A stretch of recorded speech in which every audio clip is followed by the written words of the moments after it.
I'm Gabriela Fresquez, and this is Radar 2022. This week on The Radar, we examine media coverage and police response to missing people of color. With our guests, Derica Wilson from the Black and Missing Foundation, former NYPD Detective Michael Alcazar, and Brian Newland, Assistant Secretary of the Interior for Indian Affairs. America's obsession with the lucrative genre of true crime centers around one heavily recurring narrative: missing white women. This narrative and outsized media coverage of these stories is so pervasive, one journalist and subsequent studies have labeled it a syndrome. We were looking at, Nancy Kerrigan and Tanya Harding and Wayne Bobbitt. Everybody knows what happened to Bobbitt. I call it the missing white woman syndrome. If there's a missing white woman, we're going to cover that every day. Former Daily Show host Jon Stewart stated the problem algebraically. Do the math.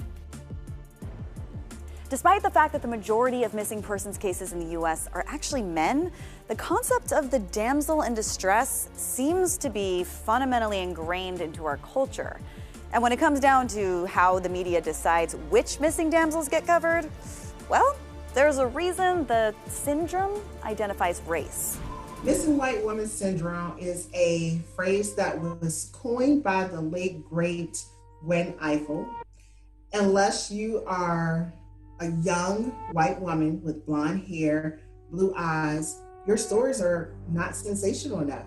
We can all name the Natalie Holloway, the Elizabeth Smart, the Kaylee Anthony, the Lacey Peterson, the Chandra Levy, the Gabby Petito, and listen, for those that are no longer here with us, our hearts go out to those families. But no one, not one person, can name a Black or brown male, female, or child that has garnered mainstream media. Not one, because it doesn't exist. I think historically, media has focused in on blue-eyed, blonde-haired white women that go missing, particularly those that are elite or well-off, that have family members that have the resources, that are lawyers and judges, etc., to push for police officers, to put pressure on them so they can go and find out what's going on. Unfortunately, because of historical forms of oppression, right, because of reservations and of other things, and of the marginalization of Indigenous peoples across the Americas, these women are not given the same coverage.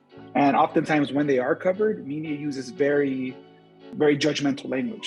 Giving the issue a name has, if nothing else, forced the industry to acknowledge it, which is difficult not to do given the endless stream of media blitzes, podcast series, and films that are all narrowly focused on white female victims. What began as a summer road trip for a young couple seemingly in love, now ending in heartbreak. 22-year-old Gabby Petito left her mother's Blue Point, Long Island house on July 2nd with her fiancé, Brian Laundrie. Now Petito is missing. While one missing person story may receive a barrage of media attention, like, say, in the tragic case of Gabby Petito, others, particularly Black and Indigenous women, will often get little to none. Human traffickers, people who would exploit women, specifically target Indigenous women because they see them as a population that nobody cares about. This would just be another woman that goes missing. Nobody will report them. The police won't come look for them. So in other words, they would see them as easy prey, as someone they could victimize without really fear of any real consequences. According to the FBI statistics, there were more missing Black men than there were Black women. Yet, when you turn your televisions on, you don't see that representation there. And we see that there is an uptick with missing Black men. And what we have seen, and it's so disheartening, these families are coming to us, they're broken, and they are asking for our assistance to spotlight their loved ones. I really think that instead of waiting on a story to become trendy, we want our media partners on a local and national news to break the story. You be the breaking news. But I have to also acknowledge our Black media. They have really partnered with us to help us get our stories told, because Less is more, again, less of one race, more of everyone that's missing, greater the chances of a reunion. And in an attempt to course correct, news organizations will often cover other missing person stories to ride the coattails of the main story until that main story fizzles out along with these corrective attempts. It's an endless, dizzying, and ineffective cycle. Why not the same media attention when people of color go missing? Well, the answer actually has a name: missing white woman syndrome, the term coined by the late and great Gwen Ifill to describe the media and public fascination with missing white women like Lacey Peterson or Natalie Holloway, while ignoring cases involving missing people of color. Most missing persons headlines aren't born in network news. It's actually local journalists that are cold calling authorities to learn about newly filed cases. Unfortunately, the information provided isn't always reliable, and how police file these cases can change everything, from search party efforts to whether or not an Amber Alert is triggered. It even has the potential to overlook the possibility of a mental health crisis or potential case of human trafficking. There is certain protocol in the New York City Police Department where we conduct immediate searches for like people that are like, I think, under 15 years of age, or if their cognitive skills are diminished, or they're 65 years and older. These are what we call special category missings, and we give it high priority. We do immediate search, and I can only imagine in smaller police departments, I'm sure they have some kind of protocol. I don't know if it's as strict as something like in an NYPD, LAPD, or perhaps Chicago, where it's a bigger agency. A lot of small agencies need more training for their police officers so that everyone should get the same attention, because this is someone's loved one, and it's important to that person, and it should be treated so by the investigating detective, investigators, and the agency. When we look at these cases that we are presented with, the children, they're oftentimes classified as runaways. Runaways are not receiving the Amber Alert, and quite frankly, there's no sense of urgency to look for them or dedicate resources in finding them. And when it comes to missing adults, men and women in the Black and Brown community, their disappearance is oftentimes associated with some sort of criminal activity, and it really desensitizes and dehumanizes the fact that this is someone's son, daughter, mother, father, brother, and sister. And we need to just say their name. We need everyone to know that these individuals are missing. It's so important for everyone to understand that law enforcement is the gatekeeper. We feel that that classification of runaway should be eliminated across this country. We also feel that the reporting structure or waiting period should be immediately, because there's nothing worse than dealing with the unknown, and we do know that time is of the essence. Following the widespread coverage of the Petito case, we did see other missing persons cases garner fresh interest, like Lauren Cho, who was reported missing on June 28, 2021. After local investigators claimed to have exhausted the investigation into her disappearance in the Yucca Valley, the county's Specialized Investigation Division reignited search efforts 3 months later, just a couple weeks after Petito's remains were located. Cho's body was recovered on October 9th. And the media was put to the test yet again when Miya Marcano was also reported missing on September 25th, 2021. Her body was discovered on October 2nd, like Cho, just days after Petito. I think it's sad that to tell the story on how I ended up covering the Miya Marcano case, I really do have to reference the Petito case because it is linked. By the time that the Miya Marcano story broke, we had already begun having these conversations on why is the Petito case being covered so massively. That was on everyone's mind. And then in Telemundo, they found out that the grandmother spoke Spanish. From then on, they decided that they wanted to do like full coverage, and they sent me to Orlando. And when I got there, I remember thinking like, wow, it's only local media. There weren't any networks there. The fact that we were there, they felt like we were supporting them. And they were really grateful to us for being there. Continúa la búsqueda, pero aún no hay respuesta sobre el paradero de Miya Marcano. The day that they found the body, we were really the only network with a camera there.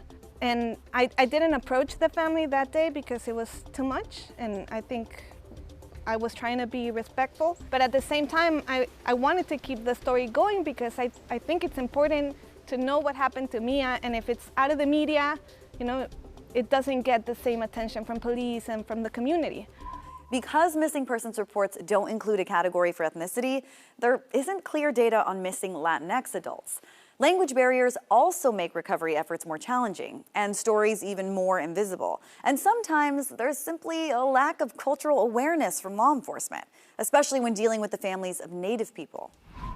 Native American women are often are subjected to violent crimes more than any other group in this country. More than half of Indigenous women in the United States will be the victims of physical violence by an intimate partner. We know that one federal database has reported more than 1,500 Indigenous people have been entered into that database as a missing person, and more than 2,700 Indigenous people have been reported as victims of murder or negligent homicide. The Not Invisible Act was championed by Deb Haaland when she was a member of Congress. The Not Invisible Act is aimed at addressing some of the challenges that create this environment that leads to violence against women in Indian country. One of the things that it's going to help us do is bring together folks from across Indian country, state and local law enforcement agencies, federal law enforcement agencies, survivors of violent crime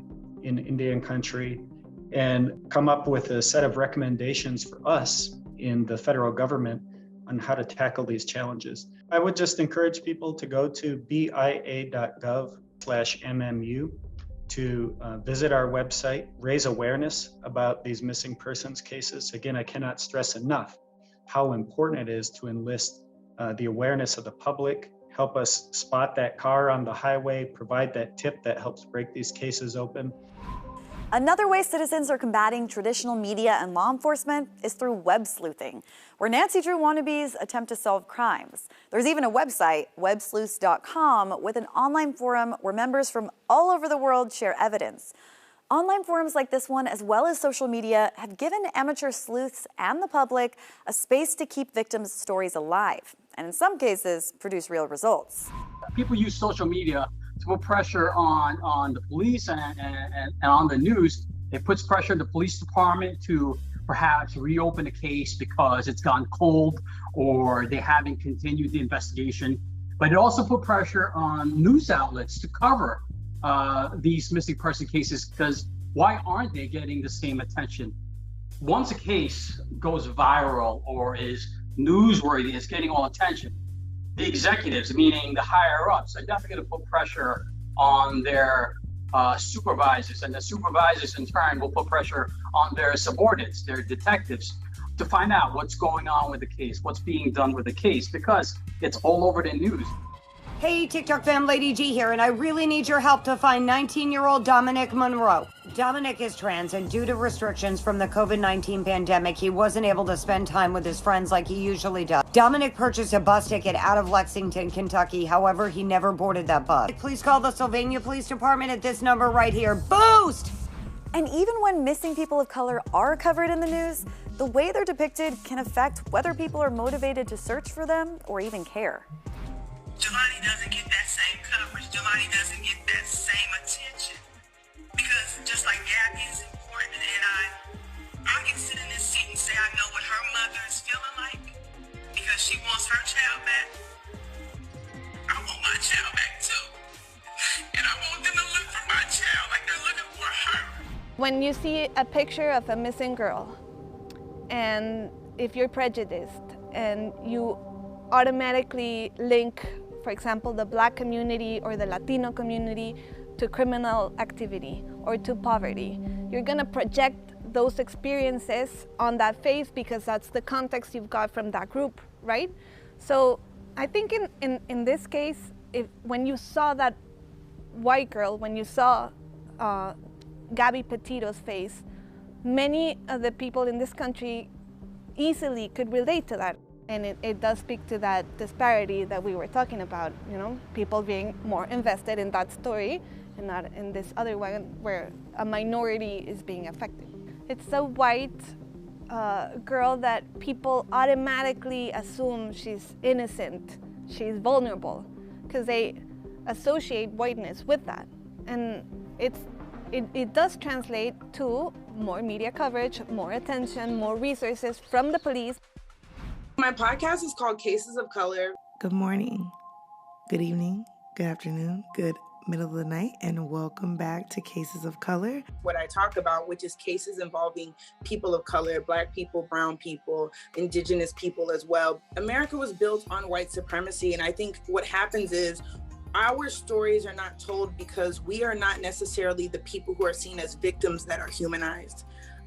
There's not a lot of empathy towards Black and brown people. For example, during the pandemic in 2020, the murders of Black women went up to about an average of 4 Black women a day being murdered. And as you can probably guess, how many times in 2020 did you see any of those pop up anywhere? You know, as a mother, I have 3 daughters. And if something happened to one of them, the idea that maybe their story would be shared once or twice is very scary. When they report on us, we just aren't humanized, or the best pictures of us aren't put out. We don't have pictures put out of us with our families. We have pictures out of us with middle fingers, even when we're genuinely the victim. And I think that is my biggest issue with how mainstream media reports on us. I feel like we don't get to be humans even in death. I think when it comes to, you know, Black culture, and then also for me, you know, my mom is Mexican, so also Latin culture.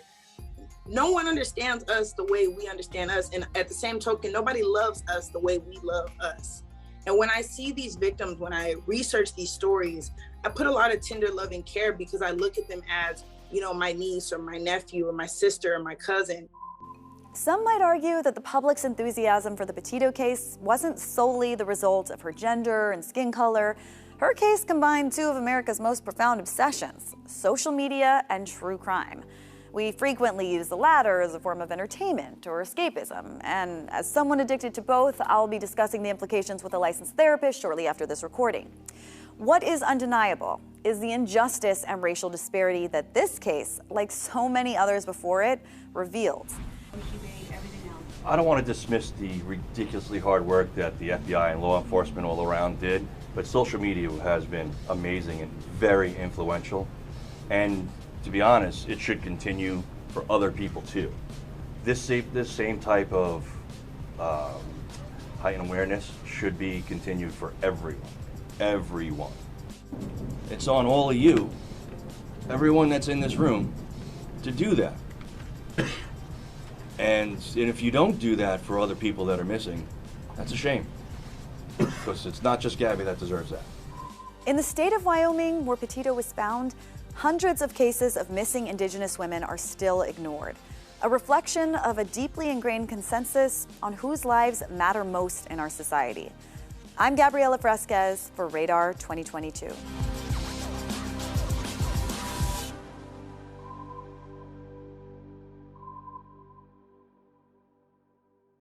Thanks for watching Radar 2022. Please like, subscribe, and comment down below and let us know what issues are important to you. Because let's be honest, we've all got issues. Some of us more than others.